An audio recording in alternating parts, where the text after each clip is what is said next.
कलीसिया के लिए वचन है। द वेल्डिगर्स, ये आपके लिए वचन है। अगर आपके पास बाइबल्स हैं, एक बार हालेलुया बोलिएगा। उसको पहला कुरिन्थियों 2:9 में खोल लिया है तो हालेलुया बोलिएगा। जो सो रहे हैं आमीन बोलो। यस।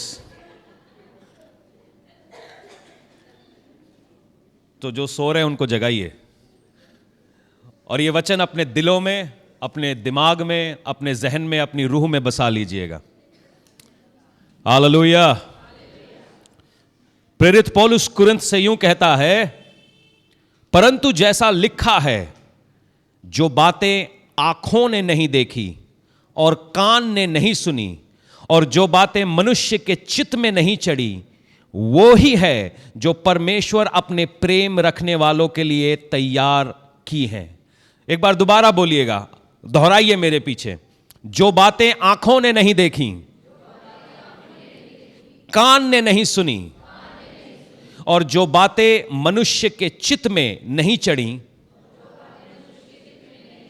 वे ही हैं जो परमेश्वर अपने प्रेम रखने वालों के लिए तैयार की हैं। ये साल ऐसा होने वाला है, आपने सुना नहीं, आपने देखा नहीं, आपने सोचा नहीं, ऐसी बरकतें परमेश्वर आपके ऊपर उंडेलने जा रहा है। हालेलुया। टेंशन नहीं है, ये जो हो रहा है पूरे सिस्टम में, लेट इट गो ऑन, चलने दो, मगर परमेश्वर कुछ करने जा रहा है। इन सब के बीच में परमेश्वर कुछ करने जा रहा है, हमारे लिए कुछ खास रखा हुआ है। मैं हर बार जब भी प्रभु यीशु को सलीब के बारे में पढ़ता हूं, वो सलीब पर चढ़ाए जा रहे हैं, और एक बड़ा ही अजीब सा एक तस्वीर मेरे दिमाग में आ जाता है। प्रभु यीशु मसीह सलीब पर चढ़ाए गए, उनको इतनी मार पड़ी है कि उनके पीठ की चमड़ी निकाल दी गई है, उनकी आंतें बाहर आ गई हैं, और वो सलीब पर हैं। उनके कपड़े फाड़ लिए गए हैं, उनके सर पे कांटों का ताज है, उनके दोनों हाथों में कील लगी है, पाँव में कील लगी है, वो लहूलुहान है। उनका चेहरा इस तरीके से है जैसा यूहन्ना कहता है कि पहचानना मुश्किल है, यशाया कहता है पहचानना मुश्किल है, ये कौन है, ये बंदा भी है कि नहीं है पता नहीं। और ऐसे हालात में प्रभु यीशु के साथ दो और आदमी सलीब के ऊपर हैं। उनकी एक तरफ चोर है और दूसरी तरफ भी एक चोर है। एक चोर जब प्रभु यीशु को मुसीबत में देखता है, उसका नजरिया प्रभु की तरफ यह है कि तू अगर परमेश्वर का बेटा है तो अपने आप को इस सलीब से उतार के दिखा। एक और चोर है तीनों ही सलीब के ऊपर, है तीनों ही सलीब के ऊपर, मगर दोनों का नजरिया अलग है। एक आदमी कहता है अगर तू परमेश्वर का बेटा है तो तेरे ऊपर यह मुसीबत आई कैसे, तू अपने आप को उतार के दिखा। दूसरी तरफ भी एक बंदा है, वो कहता है प्रभु मुझे क्षमा करना। यीशु जो क्षमा मांगता है उसको यूं कहते हैं कि आज ही तू मेरे साथ परमेश्वर के राज्य में होगा। ये नजरिए की बात है, ये बड़ा ही एक डिफिकल्ट चीज है इसको समझना कि जो खुद सलीब पर है वो दूसरे को कह रहा है कि तू आज मेरे साथ परमेश्वर के राज्य में होगा। हम कई बार इंसानों को ऊपरी खोल से या उनके सिचुएशन या सर्कमस्टेंसेस से देख रहे होते हैं, और क्योंकि हम उनको ऊपरी खोल से देख रहे होते हैं इसीलिए शायद हम उनकी रूह तक नहीं देख पाते, और क्योंकि हम उनकी रूह तक नहीं देख पाते हम कई बार आदमी को जज गलत रीति से कर जाते हैं। कुछ लोगों को, ये जो फरीसी और सदूसी थे, इनको मुखौटे पहनना बड़ा अच्छा आता था। उनको मालूम था कि कहाँ पर सफ़ेद कपड़े पहन के खड़ा होना है, कहाँ पर हालेलुया बोलना है, कहाँ पर हाथ उठाना है, और प्रभु यीशु को ये सब कुछ नहीं मालूम था। वो पापियों के साथ घूमा करते थे, उनके साथ रोटी तोड़ा करते थे, व्यभिचार करने वालों के साथ घूमा करते थे, और परमेश्वर का सुसमाचार इनके साथ बता रहे थे। क्योंकि जो दूसरे वाले थे, जो वो यीशु को देख रहे थे, वो ये समझ रहे थे ये कौन सा ये अजीब सा आदमी है, पाखंडी आदमी है। मगर यीशु जानता था कि वो कौन है, वो जानता था कि वो उसकी बुलाहट क्या है, वो कौन है। मैं आज आपसे पूछता हूं, क्या आप जानते हैं आप कौन हैं? क्या आपको मालूम है आपको क्यों बुलाया गया है? क्या आपको मालूम है कि वो जो कतरा कतरा लहू आपके लिए उस क्रूस पे बहाया गया है, आपको नरक की आग से निकाला गया है, क्यों निकाला गया है? क्या ये सवाल कभी आपको इस बात का जवाब आपको मालूम होना चाहिए। हम बड़ा खुश हैं कि परमेश्वर हमारे लिए आशीष देने वाला है, चंगाई देने वाला है, छुटकारा देने वाला, वो सारी बातें अच्छी हैं, मगर क्या आप जानते हैं इस आशीष का करोगे क्या? इस चंगाई का करोगे क्या? इस छुटकारे का करोगे क्या? ये फ्री में नहीं मिली है, इसके लिए किसी ने बहुत दाम चुकाया है।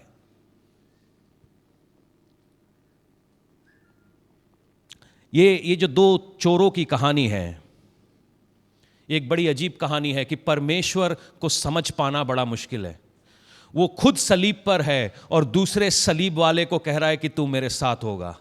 ये उसकी दान का एक बड़ा ही अजीब एक सिस्टम है कि खुद ही दाता है, खुद ही दान है, वो खुद ही मरने को चला आता है अपने लोगों को बचाने के लिए। ये परमेश्वर को समझ पाना किसी आदमी के बस की बात नहीं है। कोई आम आदमी समझ ही नहीं सकता कि कैसे खुदावन जिसने अब आदम को बगीचे से निकाल दिया, अदन की वाटिका से, वही आदम की संतान के लिए खुद मरने चला आएगा। ये अपने आप को समझना बड़ा ही मुश्किल है, उसका प्रेम समझना बड़ा मुश्किल है। वो कैसे एक चोर को यूं कह देता है कि तू मेरे साथ स्वर्ग आएगा, जबकि लाखों हजारों फरीसी वहां पर खड़े हैं जिनको कानून मालूम है और वो सफेद पोश लिबास में बैठे, उनमें से उसने किसी को नहीं कहा कि तू स्वर्ग आएगा, मगर एक चोर को लास्ट मोमेंट पे कह देता है तू स्वर्ग आएगा।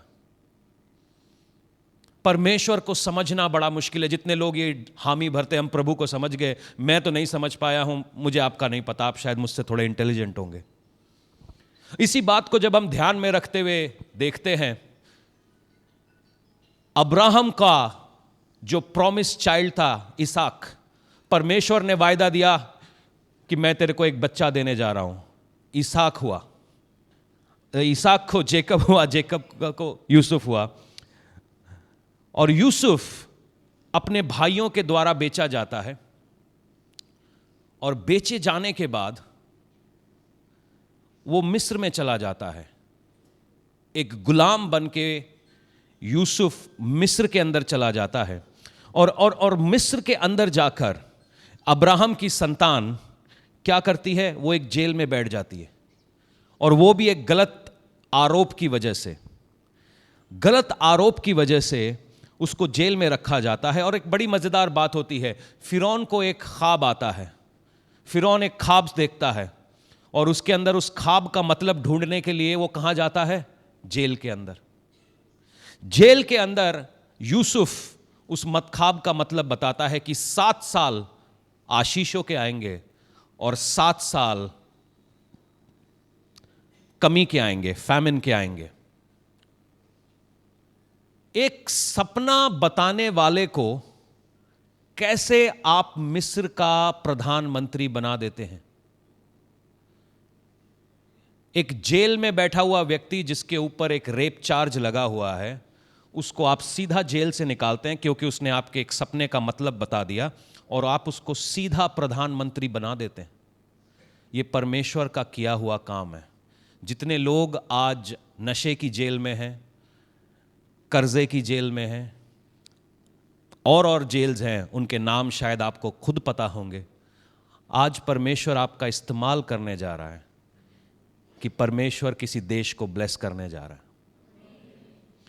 उस यूसुफ को वो उठाकर राजगद्दी में बिठा देता है। और हिस्ट्री बताती है, जब आप हिस्ट्री को पढ़ते हैं, हिस्ट्री बताती है कि मिस्र ने अपनी सारी जायदाद इन 7 सालों में इकट्ठा की। वो मिस्र जो एक सुपर पावर बन गया, वो सुपर पावर बनाने में जिसका हाथ था वो था अब्राहम की संतान। परमेश्वर फिरौन और उसके परिवार से प्यार करता था, इसीलिए उसने अपना बंदा उस देश में भेज दिया। मेरी बात शायद आपको इस समय समझ नहीं आ रही, मगर इसको आप बहुत ध्यान से सोचिए, क्योंकि परमेश्वर प्रेम करने वाला परमेश्वर है। वो हर किसी को अपॉर्चुनिटी देता है, हर किसी को मैसेज भेजता है। और फिरौन जब उस यूसुफ को अपनी सही जगह पर देता है, उसको उसकी उसकी इज्जत अफजाई करता है, फिरौन और उसका देश बड़ा हो जाता है। वो इतना बड़ा हो जाता है कि वो एक सुपर पावर बन जाता है।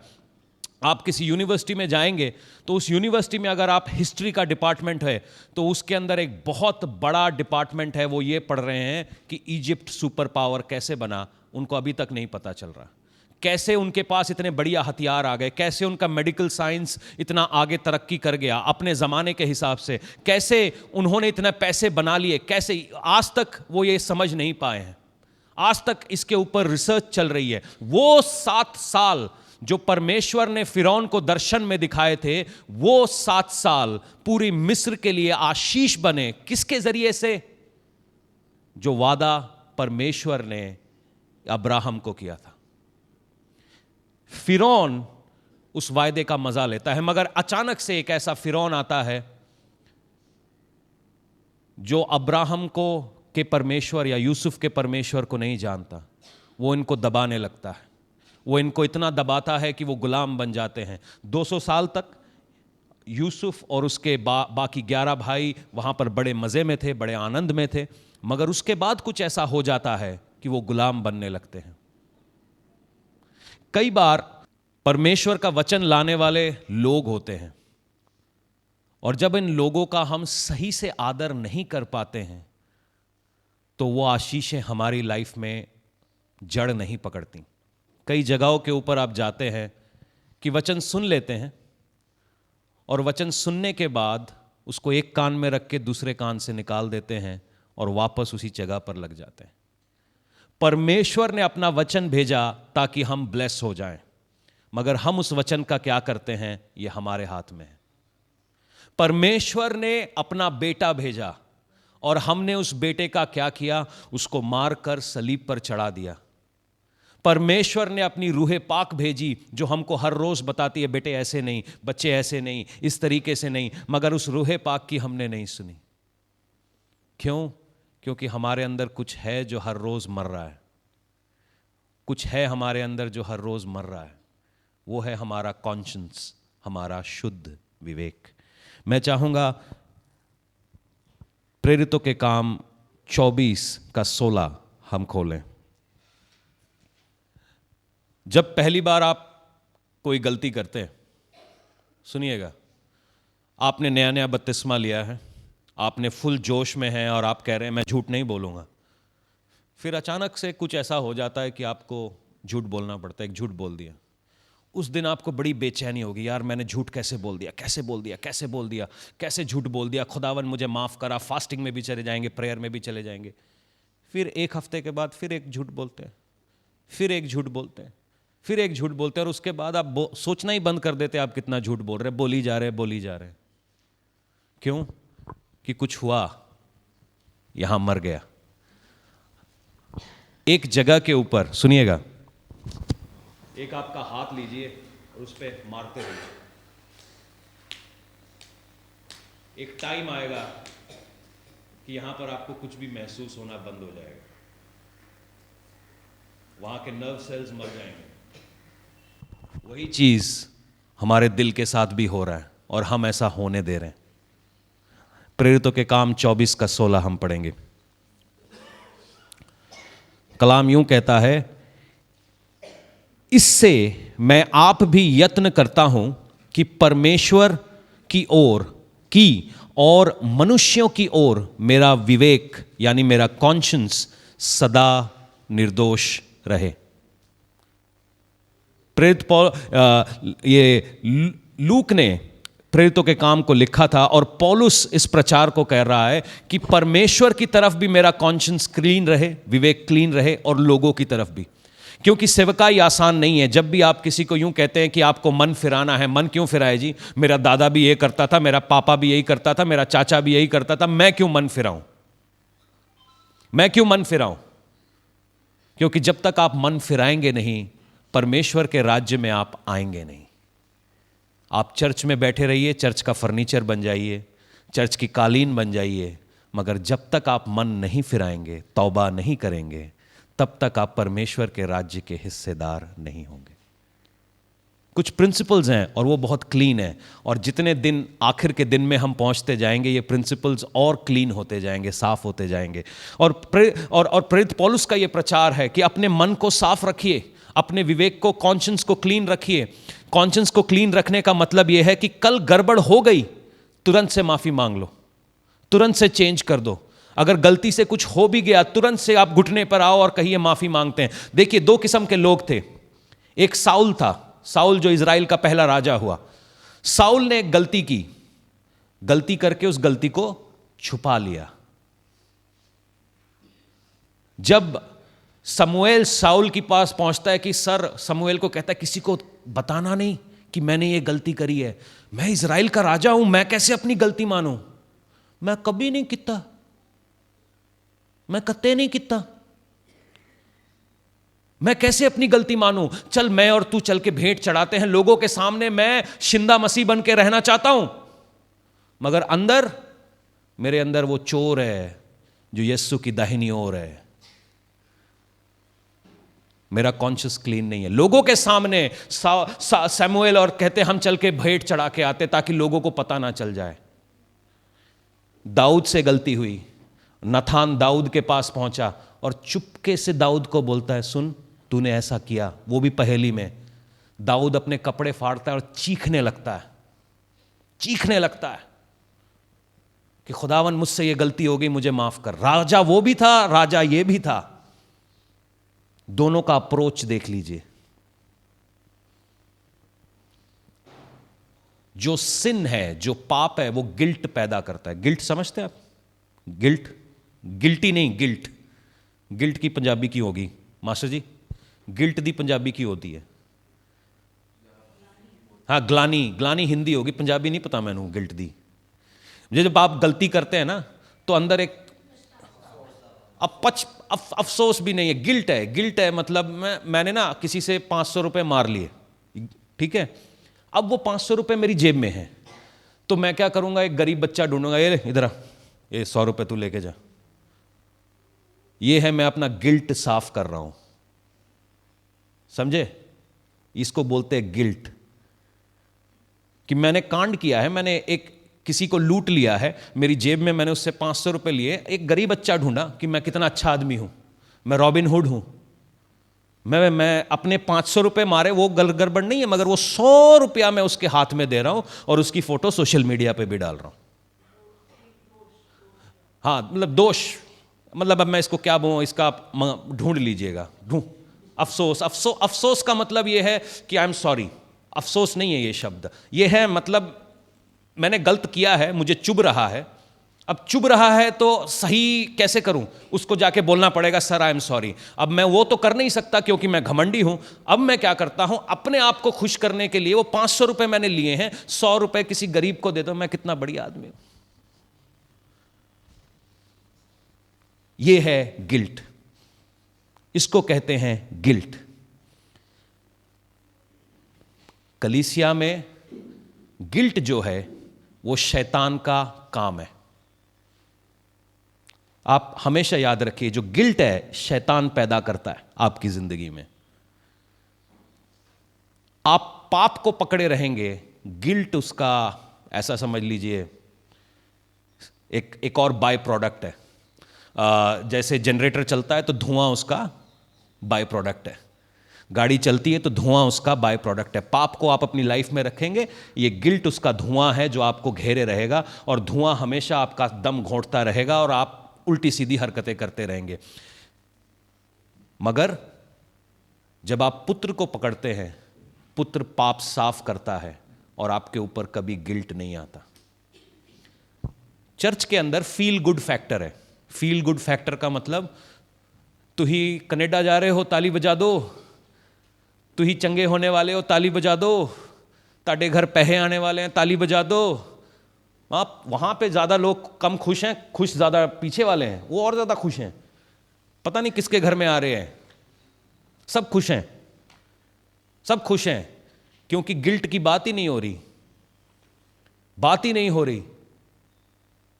हम खुश करने के धंधे में लगे हैं। ऐसी जगहों पे भीड़ बहुत है क्योंकि मैं फील गुड फैक्टर है। इंस्टेंट ग्रेटिफिकेशन है। आपने कभी पिज्जा खाया है? हैं? सबने खाया है? ओके। क्या आपके दादा ने कभी पिज्जा खाया है? नहीं नहीं, दादाजी तो यहां मौजूद है, यंग दादा है तो खाया होगा। अगर परदादा है कोई, उसने कभी पिज्जा खाया है? नहीं खाया होगा। वो ज्यादा से ज्यादा सरों दा साग, ज्यादा से ज्यादा क्या, मथुरा का पेड़ा। पिज्जा उसको पता ही नहीं है। पिज्जा क्या है?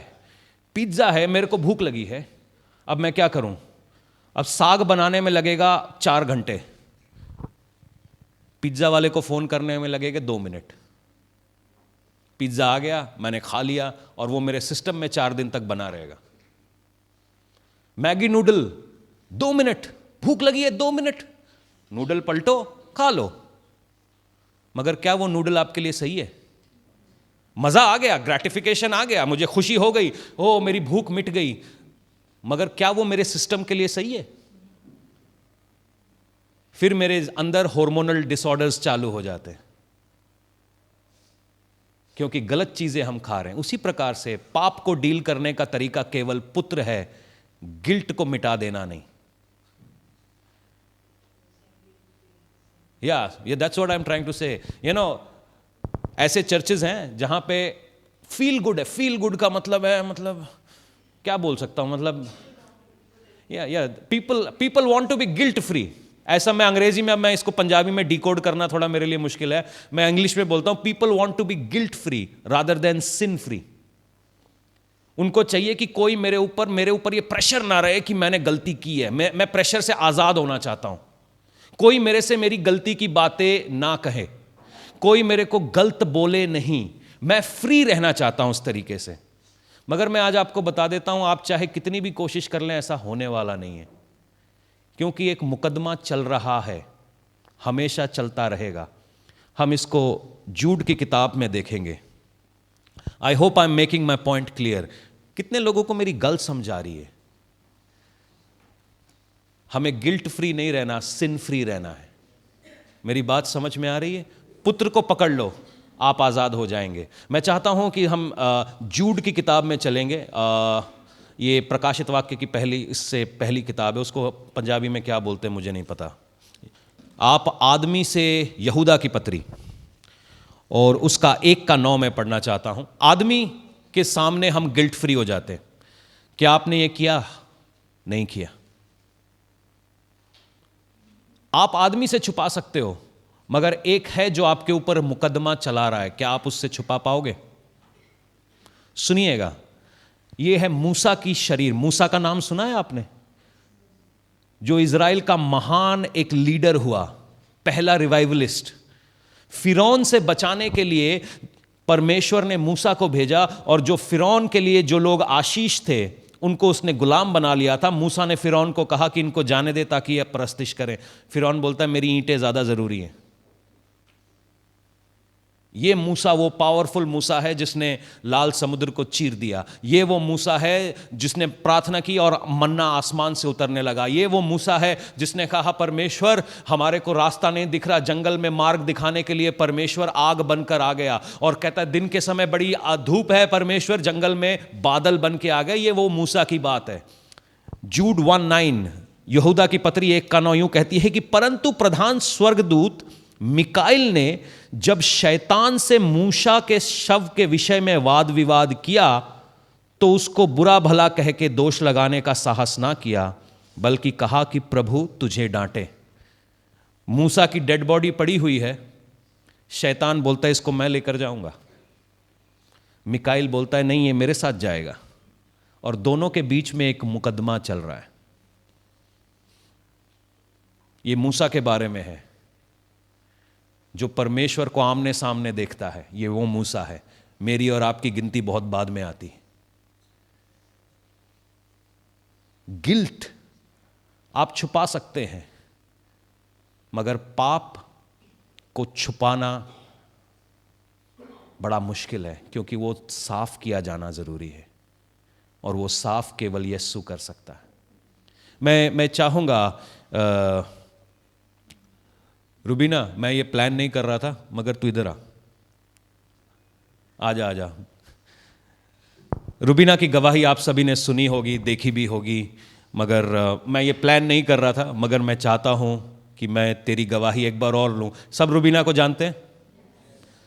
नाज को सबने देखा है? आप ये जानते हैं नाज को हम नाज क्यों कहते हैं? रुबीना बता, तू 1.5 साल तक तेरा क्या हाल था छोटे में?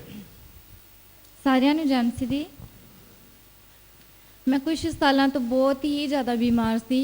1.5 ਸਾਲ ਤੱਕ ਮੈਂ ਪਾਣੀ ਵੀ ਨਹੀਂ ਮੈਨੂੰ ਡਾਈਜੈਸਟ ਹੋਇਆ ਕਿ ਮੈਂ ਡ੍ਰਿਪ वगैरह लगते ही, ਜਿਹਦੇ ਕਰਕੇ मैं जिंदा ही। अच्छा सुन सुन, ये अभी बात है, ये सबको पता है, तू ड्रिप से जिंदा थी 1.5 साल तक, तेरे पेट में बच्चा था, डॉक्टर ने बोला तेरा बच्चा मरने वाला है, मगर परमेश्वर ने बोला तेरा बच्चा जीने। तेरी लाइफ में टर्न अराउंड कब आया वो ये बता। फिर बाद ਵਿੱਚ मैं अपने ਇੱਥੇ ਘਰ ਆਈ, मैं ਪ੍ਰੈਗਨੈਂਟ ਸੀ, ਪਰ ਮੇਰੀ ਹਾਲਤ ਨਹੀਂ ਸੀ ਇਦਾਂ ਦੀ ਕਿ ਡਾਕਟਰ ਕਹਿੰਦੇ ਸੀ ਕਿ ਮਤਲਬ ਬੱਚੇ ਦਾ ਵੀ ਕੋਈ ਪਤਾ ਨਹੀਂ ਆ ਵੀ ਤੇਰੀ ਵੀ ਇਦਾਂ ਦੀ ਹਾਲਤ, ਕੁਝ ਖਾ ਪੀ ਨਹੀਂ ਸਕਦੀ, ਇੰਨੀ ਬੁਰੀ ਕੰਡੀਸ਼ਨ 'ਚ ਵੀ ਮੈਂ। ਫਿਰ ਬਾਅਦ ਵਿੱਚ ਮੈਨੂੰ ਪਤਾ ਲੱਗਾ ਪਾਸਟਰ ਜੀ ਉਹਨਾਂ ਬਾਰੇ, ਮੈਂ ਚਰਚ ਆਈ, ਫਿਰ ਵੀ ਮੇਰਾ ब्लड भी बहुत ज़्यादा घट ही, माँ 5-6 ग्राम होना है। जब ये चर्च आई, परमेश्वर ने इसके बारे में चीज़ें दिखाई, इसने एक बार भी मना नहीं किया, सारी बातें हाँ बोली। हाँ जी पास्टर। मना कर सकती थी, अपना गिल्ट छुपा सकती थी, बिल्कुल नहीं किया इसने। उसकी बदौलत हाँ महीनों, मतलब ये एक एक बार आती है और हमको एक चीज़ नज़र आती है, तूने ऐसा किया हाँ, तूने ऐसा किया हाँ, तूने ऐसा किया हाँ। इस लड़की ने कभी मना नहीं किया इस बात के लिए, परमेश्वर ने इसको ब्लेस किया, वो बच्चा हमारे सामने है। सुनो, इसके कन्फेशन के ज़रिए से, वो रीना चर्च भी नहीं आ रही थी, वो उसकी बहन दूसरी बैठी है, एक आदमी ने अपना कन्फेशन लिया कि खुदावन मेरा स्टैंड तेरे सामने ये है। दूजी का भी ट्यूमर गायब हो गया, वो पीछे ही बैठी है दूजी भी, हाँ खड़े हाँ। ये पावर है। आप अपने गुनाहों गिल्ट को छुपा सकते हो, मगर छुटकारा पिता ऐसे नहीं देता। मनोगे छूट जाओगे। आमीन। यही बात पूछनी थी कि तेरा कन्फेशन तेरे छुटकारे का कारण बना। हालेलुया। एक दिन च आप 10 जगह ते घूमदे ही, जगह का अपना मतलब बता देना, की मिलदा की लेके गई तू। मैं हर जगह ते मतलब नक गोडा रगड़िया, मेरी पूरी फैमिली ने भी, मतलब कितों भी नहीं शिफा ही कि मैं इन्ना चीकदी ही कि मेरे वाल वेख के हॉस्पिटल च लोग रो पेंदे ही कि इहदी की हालत है, बच जाऊगी, इन्हें बच जाना है। इन्नियां जगह मतलब जिथे ही कोई दसदा ही कि इत्थे ला जो उधर नु 10 एक दिन च 10-20 बार किते ना किते चली जांदे ही कि कितों ठीक हो जाए। किन्ने पीपे चढ़ाए तू? पता नहीं किन्ने पैसे बर्बाद, कोई ज्वेलरी सब कुछ ही वेस्ट हो गया ना। चल जा, अब तो आज खुश है, अब तो तेरे को कोई गोड़ा वोड़ा रगड़ने की जरूरत नहीं है ना। ठीक है जा। गिल्ट आप छुपा के रख सकते, मगर शैतान जो है ना वो मुकदमा चलाता रहता आपके ऊपर। एक स्पिरिचुअल रेल में, एक आत्मिक रेल में एक कोर्ट रूम है, आप शायद देख नहीं पा रहे हैं, मगर एक कोर्ट रूम है। उस कोर्ट रूम में 2 वकील हैं, एक प्रभु यीशु मसीह है, एक शैतान है, और जज की कुर्सी पर परमेश्वर है, परमेश्वर जो कानून है। शैतान बोल रहा है इसने ये गलत किया। अब आप अपने वकील को जाके बोल दो कि सर मैंने तो कुछ नहीं किया, वकील वैसे ही केस बना देगा। मगर आप सही में बचना चाहते हैं, आप अपने वकील को जाके बोलेंगे ये जो कह रहा है सही है, मैं क्या करूं? वकील बोलेगा कोई बात नहीं, मैं तेरी जगह पे सलीब पे चढ़ गया हूं, मैंने वो पनिशमेंट ले ली है, तू साफ है, तू आज़ाद है, तू जा, मैं निपट लूँगा। शायद आधे लोगों को ये बात समझ नहीं आती है, आधे लोगों को ये बात समझ नहीं आती है। वो सब जगह पे जो परमेश्वर बैठा हुआ है उसको ही गोल घुमा रहे हैं। मैं की किया, मैं कभी कुछ नहीं किया, मैं किया तूने? कान हिलते हैं दोनों। आप घुमाते रहोगे, शैतान आपका केस नहीं छोड़ेगा। आप याद रखो इस बात को, आपका केस नहीं छोड़ेगा।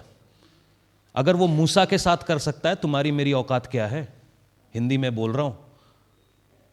मूसा के साथ जो जलती हुई झाड़ी को देखता है और जिंदगी बदल जाती है, उसके साथ ऐसा कर सकता है। तुम्हारी ये जूडा की किताब ना घर जाके ठंडे दिमाग से पढ़ लेना, सबके होश आ जाएंगे। स्पिरिचुअल रेल्म इतना सच्चा है, इतना साफ है, जिसको अगर हम सही से डील नहीं करेंगे, आप लाख ताली बजाते रहो, बाइबल पढ़ते रहो, कुछ रोजे रखते रहो, नहीं होने वाला। यस्सु चाहिए, यस्सु की टीचिंग्स चाहिए। अगर आप फ्रीडम के साथ रहना चाहते हो, फ्रीडम के साथ लाइफ व्यतीत करना चाहते हो, ये यस्सु बीच में चाहिए, उस यस्सु की टीचिंग चाहिए। एक आयत पढ़ के मैं इसको बंद करूंगा, इब्रानी 9 उसका 12 से 14। कैसे हमारा कॉन्शियंस क्लीन रह सकता है। कलाम यूं कहता है, और बकरे और बछड़ों के लहू के द्वारा नहीं, पर अपने ही लहू के द्वारा एक ही बार पवित्र स्थान में प्रवेश किया और अनंत छुटकारा प्राप्त किया। क्योंकि जब बकरे और बैलों का लहू और कलोर की राख अपवित्र लोगों पर छिड़का जाना शरीर की शुद्धता के लिए उन्हें पवित्र करता है, तो मसीह का लहू, जिसने अपने आप को सनातन आत्मा के द्वारा परमेश्वर के सामने निर्दोष चढ़ाया, तुम्हारे विवेक, तुम्हारा कॉन्शियंस, तुम्हारा विवेक को मरे हुए कामों से क्यों ना शुद्ध करेगा, ताकि तुम जीवते परमेश्वर की क्या कर सको, क्या कर सको। मरे हुए विवेक से जिंदा खुदा की परस्तिश नहीं कर सकते। मरे हुए विवेक से जिंदा खुदा की परस्तिश नहीं कर सकते। आज ये टाइम पवित्र आत्मा को दीजिए। ये कोई दोष लगाने की मीटिंग नहीं है। मैंने जो आयत पहले पढ़ी, जो तुम्हारे आंखों ने नहीं देखा, जो तुम्हारे कानों ने नहीं सुना, जो तुम्हारे मन में नहीं गया, परमेश्वर ने वो तुम्हारे लिए सोच रखा है। तुम छोटी छोटी बातों के पीछे मत भागो, क्योंकि एक केस चल रहा है। शैतान उस कांस्टेबल की तरह है जो रेड लाइट के पीछे खड़ा है। जैसे ही तुम टापोगे, अचानक से वो सामने आ जाएगा। कभी हुआ आपके साथ ऐसा? वो छुप के खड़े रहते पुलिस वाले, पुलिस वाला छुपा हुआ है, क्योंकि जैसे ही आप गलती करोगे वो सामने आएगा। यही शैतान आपकी लाइफ में कर रहा है। परमेश्वर ब्लेस करना चाहता है, मगर वो प्रभु के सामने जाके बोलता है, इसने ऐसा किया है, इसने ऐसा किया है, इसने ऐसा किया है। आज आप प्रभु के सामने जाइए, कन्फेस की। वो लड़की इस बात की गवाह है, उसका घराना गवाह है कि परमेश्वर ने कैसे उसको निकाल लिया मौत के मुंह से। 1.5 साल तक ड्रिप पे जिंदा है वो लड़की। मजाक नहीं हो रहा है। डॉक्टर बैठा है हमारे यहाँ पे, बताएगा 1.5 साल तक कैसे ड्रिप में जिंदा रह सकता है। खाना सिस्टम में जा नहीं रहा है, तो जूसेस कहाँ जा रहे हैं? वो जो आपका एसिड निकलता है वो कहाँ जा रहा है? परमेश्वर चंगा करने वाला परमेश्वर है, छुटकारे का परमेश्वर है। आज साउल की तरह अपनी गलतियां नहीं छुपाओ। वो जो चोर था ना यीशु के बगल में, वो कहता हम तो पापी हैं सर, हमें बचा लो, हमें बचा लो। इतना करके देखिए, आज पवित्र आत्मा किस पावर से आपके ऊपर उतरेगा, आपको शायद अंदाजा नहीं है। बदलाव बदलाव बदलाव बदलाव बदलाव बदलाव। बंधन सारे टूट के गिरते जाते हैं, गिर जाते हैं।